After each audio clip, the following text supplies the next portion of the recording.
Hello friends, मैं चंद्रदीप ओझा, मैं faculty of SRGS एक बार फिर हाजिर हूँ आपके अपने YouTube channel the guns classes में। तो हम लोग कल वाले ही सिलसिला को आगे बढ़ाएंगे। अग्निवीर, आर्मी, क्लर्क, मैथ का क्लास अभ्यास सेट 2 को आगे हम लोग लगाएंगे। तो देखिए, पहला क्वेश्चन हम पढ़ रहे हैं, वो आपके स्क्रीन के ऊपर डिस्प्ले होगा। आप उसको बढ़िया से पढ़िए, उसके बाद बनाने का कोशिश करिए और साथ साथ आंसर भी बताइए। तो देखिए, पहला क्वेश्चन क्या कह रहा है, मैं लिख रहा हूँ 999 प्लस 588 का होल स्क्वायर माइनस 999 माइनस 588 का होल स्क्वायर बटा 999 गुणा 588। देखिए, तो इसको दो तरह से बनाया जा सकता है। a प्लस बी का होल स्क्वायर पे तोड़ दीजिए, इसको a माइनस बी के होल स्क्वायर पे। पहला मेथड ये हुआ। दूसरा मेथड ये हुआ है कि इस टोटल को a मान लीजिए और इसको b मान लीजिए, तो ये a स्क्वायर हो जाएगा और ये b स्क्वायर। तो a स्क्वायर और b स्क्वायर का फॉर्मूला हम लोग पढ़े हैं कि a square minus b square क्या होता है, a plus B into a minus B. तो देखिए, हमारा a क्या है, 999 प्लस 588 है। a प्लस b, तो प्लस बी माइनस इतना ए प्लस बी हो गया इंटू, अब ए माइनस बी चाहिए, तो ए हमारा क्या है 999 प्लस 588 माइनस, तो प्लस का मल्टीप्लिकेशन माइनस से करेंगे तो माइनस हो जाएगा 999, और माइनस का मल्टीप्लिकेशन माइनस से करेंगे तो ये प्लस का हो जाएगा 588 बटा में 999 गुणा 588। अब देखिए, 588 से 588 कैंसिल हो जाएगा, 999 से 999 कैंसिल हो जाएगा। तो यहाँ क्या बचेगा, 2 टाइम्स 999 बचेगा, और यहाँ क्या बचेगा, 2 टाइम्स 588 बचेगा। ठीक, और बटा में क्या हो जाएगा, 999 बटा 588। तो 588 से 588 और 999 से 999 कैंसिल होकर आंसर आ जाएगा 4। तो ये आपका पहला क्वेश्चन बन गया। आइए देखते हैं दूसरा क्वेश्चन।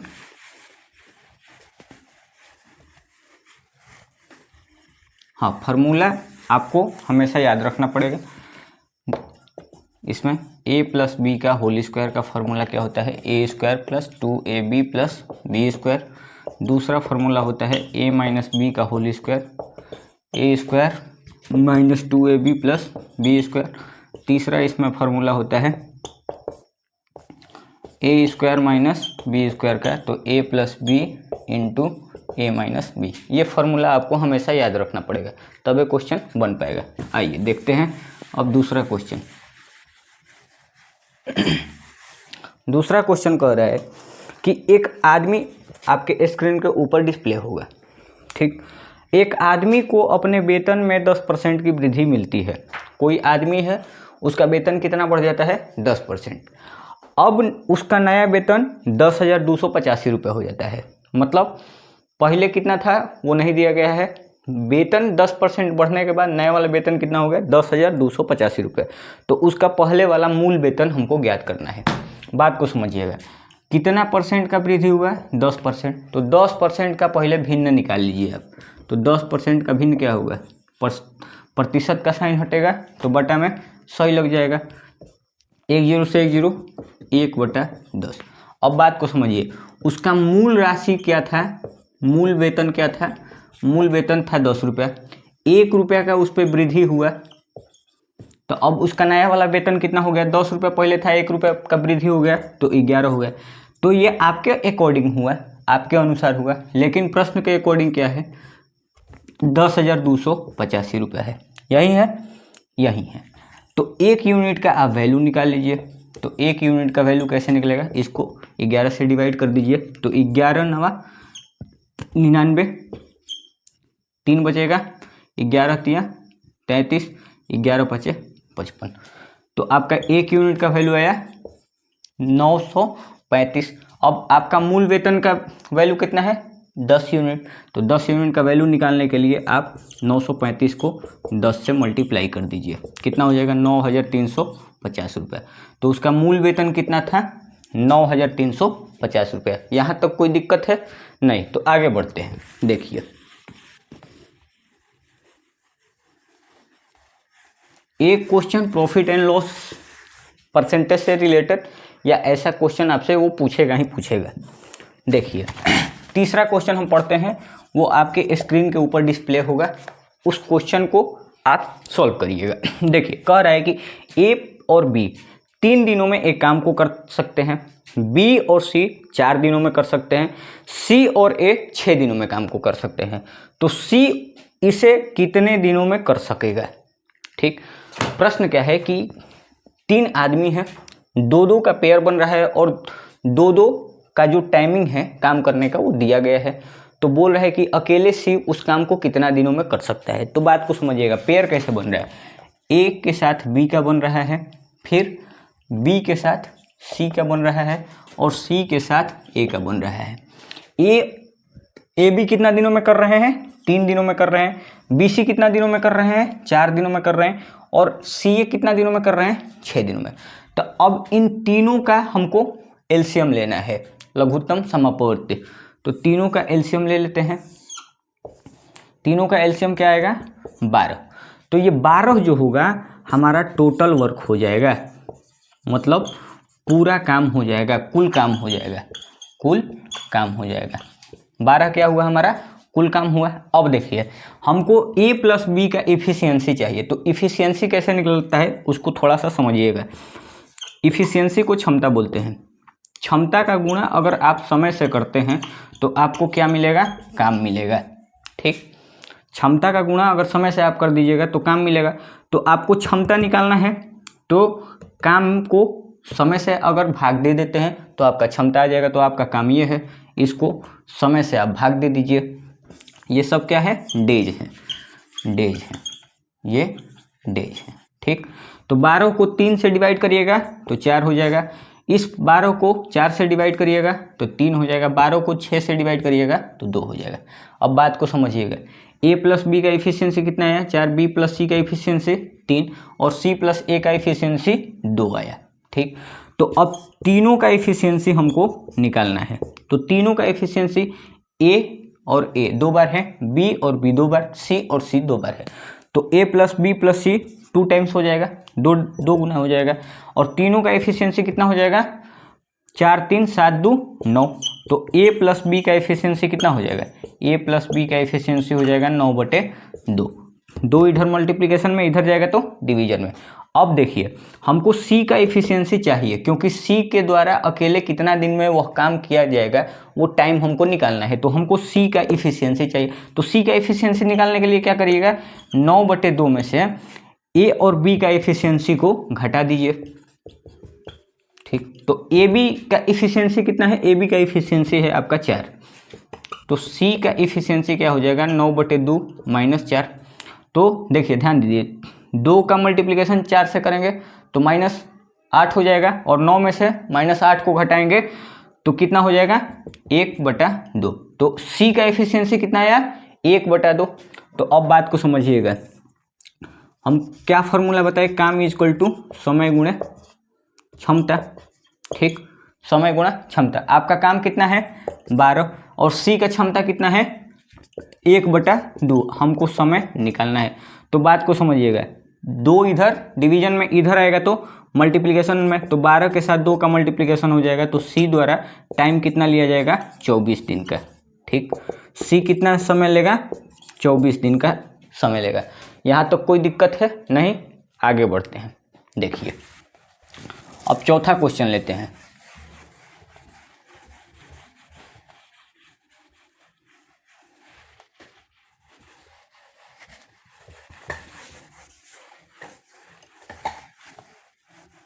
देखिए चौथा क्वेश्चन कह रहा है कि √169/x 1.30 दिया है। तो हमको x का वैल्यू फाइंड आउट करना है, बताना है x का वैल्यू क्या होगा। तो बात को समझिएगा, दशमलव उड़ेगा तो बटा 100 लग जाएगा। दशमलव के लिए 1 और दशमलव के बाद 2 अंक है तो 2 0, 1 0 से 1 0 ये कट जाएगा। स्क्वायर रूट हटेगा तो स्क्वायर आ जाएगा, तो 169/x। 13 का स्क्वायर करिएगा तो 169 आ जाएगा, और 10 का स्क्वायर करिएगा तो 100 आ जाएगा। तो 169 के बराबर है और x 100 के बराबर है, तो x का वैल्यू क्या आ जाएगा? 100। ठीक, यहाँ तक क्लियर है। अब आगे बढ़ते हैं। ये आपका चौथा क्वेश्चन था। पांचवा क्वेश्चन देखिए। पांचवा क्वेश्चन क्या कह रहा है? पांचवा क्वेश्चन कह रहा है कि यदि चतुर्भुज के विपरीत पक्षों के प्रत्येक जोड़ी समान हो तो यह एक कहलाएगा। तो बात को समझिएगा। चतुर्भुज बहुत सारे होते हैं, ठीक, चतुर्भुज बहुत सारे होते हैं। उनमें से एक पेयर होता है कि अगर विपरीत जोड़ा जो है अगर समांतर हो जाए तो क्या कहलाता है? समांतर चतुर्भुज कहलाएगा। विपरीत जोड़ा हाई वाला इसके पैरेलल हो जाए और ये वाला इसके पैरेलल हो जाए, समांतर हो जाए, तो ये कैसा कहलाएगा? समांतर चतुर्भुज कहलाएगा। तो यहीं आपसे पूछा है कि विपरीत युग्म जो है जोड़ा वो समांतर है तो कैसा चतुर्भुज होगा? समांतर चतुर्भुज। ठीक, आगे देखिए। आगे कह रहा है कि एक वृत्त का, एक छठवां क्वेश्चन आपसे पूछ रहा है, उसको देखिएगा। छठवां क्वेश्चन कह रहा है कि एक वृत्त के क्षेत्र में त्रिज्या 21 सेंटीमीटर है और केंद्रीय कोण कितना है? 135 है। आर का वैल्यू कितना है? 21 सेंटीमीटर है, और थीटा का वैल्यू कितना है? 135 है। 135 है। तो हमको इसका परिधि ज्ञात करना है। तो परिधि का इसके लिए फॉर्मूला होता है, 10 क्लास से रिलेटेड है। अगर आपको त्रिज्या दिया हो और सेंट्रल एंगल दिया हो, केंद्रीय कोण दिया हो, तो उसके लिए एक फार्मूला होता है परिधि का एक फार्मूला होता है, वो आपको याद रखना पड़ेगा। 2πr मल्टीप्लाइड थीटा बटे 360 जोड़ 2r। ठीक, अब देखिए, पाई का मान 22/7, आर का मान 21, थीटा का मान 135 बटे 360 जोड़ आर का मान 21। यहाँ सब्स्टिट्यूट कर दीजिए, 3 से कट जाएगा। ठीक, अब देखिए, ये 3 से कटा लीजिए, 3 एकम 3, 3 दूना 6, 120 बार में कट जाएगा। ये कितना बार में? 60 बार में कट जाएगा। 11 बार में, ये 30 बार में कट जाएगा। और 5 से कटा लीजिए इसको, तो ये कितना बार में कटेगा?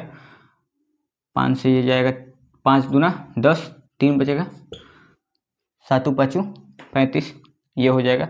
और ये 6 5 30, 3 से फिर काट लीजिए, 3 से आप काटिएगा तो 3 9 27, 3 दूना 6। तो देखिए ये कितना हो गया?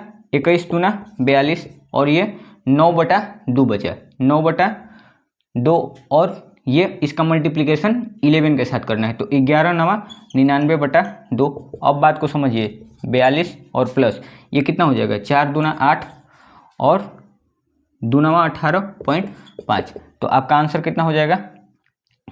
0.5, 9 2 11 और 4 4 8 1 9, 91.5 सेंटीमीटर आपका आंसर हो जाएगा। ठीक है, ये आपको फार्मूला याद रखना पड़ेगा। जब आर दिया हो और सेंट्रल एंगल दिया हो, केंद्रीय कोण, तो इसका फार्मूला क्या होता है? 2πr मल्टीप्लाइड थीटा बटे 360 प्लस 2r। ठीक, ये फार्मूला याद रहेगा तब ये क्वेश्चन बनेगा। अब 7वां क्वेश्चन देखिए। 7वां क्वेश्चन क्या कह रहा है?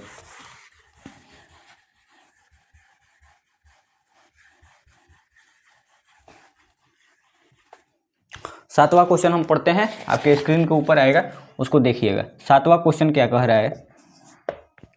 7वां कह रहा है कि sine theta cosec theta tan theta cot theta बटा sine square theta plus cos square theta.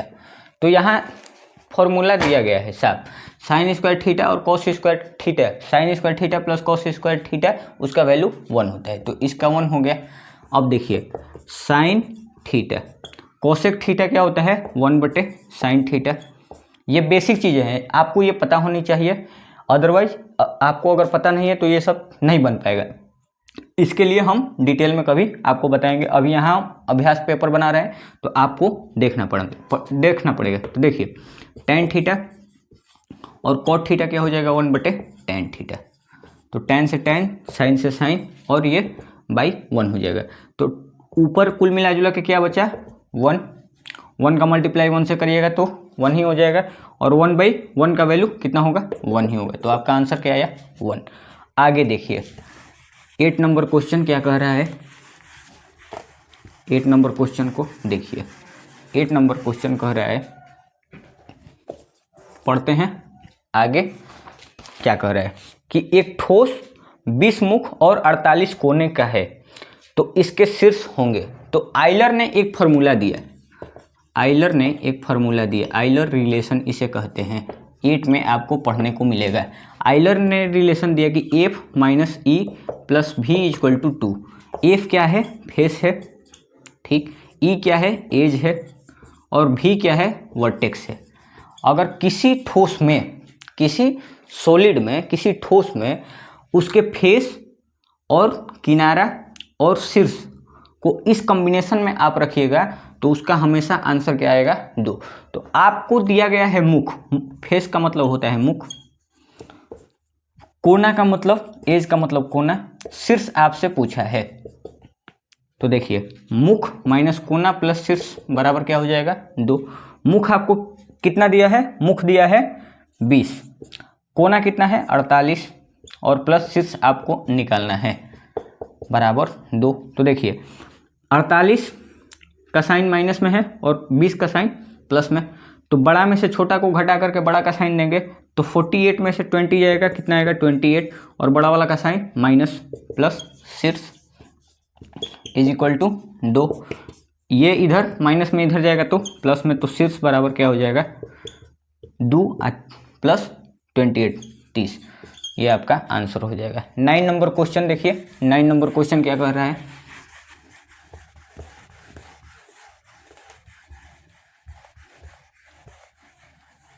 Nine number question हम पढ़ते हैं, उसको सुनिएगा, पढ़ते नहीं है वो क्वेश्चन शॉर्टे में दिया है। देखिए कोसेक स्क्वायर 18 दिया है, cosec square 18 degree minus 1 cot square 72 degree.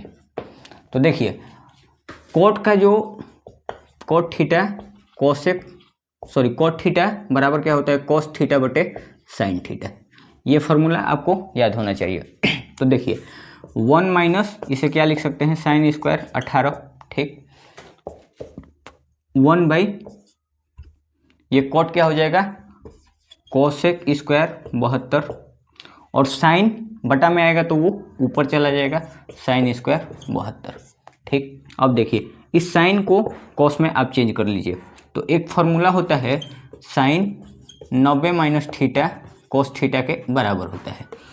तो 1 बटे साइन स्क्वायर, इस 18 को 90 माइनस 72 लिख सकते हैं, जी हाँ लिख सकते हैं, साइन स्क्वायर 72 बटे कॉस स्क्वायर 72, ठीक। अब देखिए ये साइन स्क्वायर 90 माइनस थीटा तो क्या हो जाएगा sine 90 minus theta cos theta होता है तो 1 बाई कॉस स्क्वायर 72 हो जाएगा माइनस साइन स्क्वायर 72 बटे कॉस स्क्वायर 72। बात को समझिए, दोनों का एलसीएम कॉस स्क्वायर 72 हो जाएगा।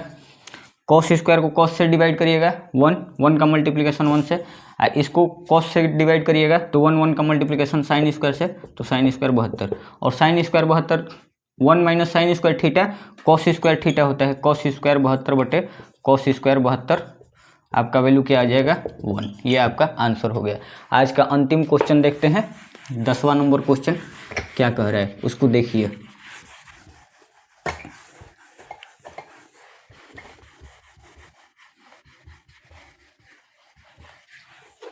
दसवां क्वेश्चन पढ़ने से पहले एक दो चीजें देख लीजिए।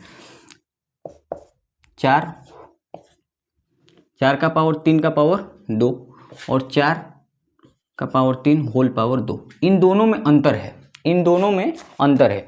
यहाँ 4 का पावर 3 का पावर 2 का मतलब क्या होगा कि 4 का पावर 3 का पावर 2 है, तो 3 का स्क्वायर मतलब 4 के पावर पे बैठा है, 3 का स्क्वायर 9, 4 के पावर पे बैठा है। और यहाँ क्या हुआ कि 4 का पावर 3 होल पावर 2, तो यहाँ पावर मल्टीप्लाई हो जाता है तो 4 का पावर 6 हो जाएगा। दोनों में ये बेसिक अंतर है। तो आइए अब क्वेश्चन हम लोग देखते हैं। क्वेश्चन कह रहा है, 10वां क्वेश्चन कह रहा है मेरा कि 16 का पावर 3 होल पावर 2 किसके बराबर होगा। तो यहाँ ब्रैकेट में है, तो हम पढ़े हैं कि ये पावर दोनों एक दूसरे से मल्टीप्लाई हो जाते हैं। तो 16 होल पावर 3 गुणे 2, 16 2 3 6, यह आपका आंसर हो जाएगा। यहाँ तक अगर आपको कोई भी क्वेश्चन में डाउट है तो हमें पुनः कमेंट करके आप पूछ सकते हैं। अगर आपको वीडियो अच्छा लगा हो तो लाइक करें, शेयर करें एंड सब्सक्राइब करें। धन्यवाद। मिलते हैं नेक्स्ट वीडियो में।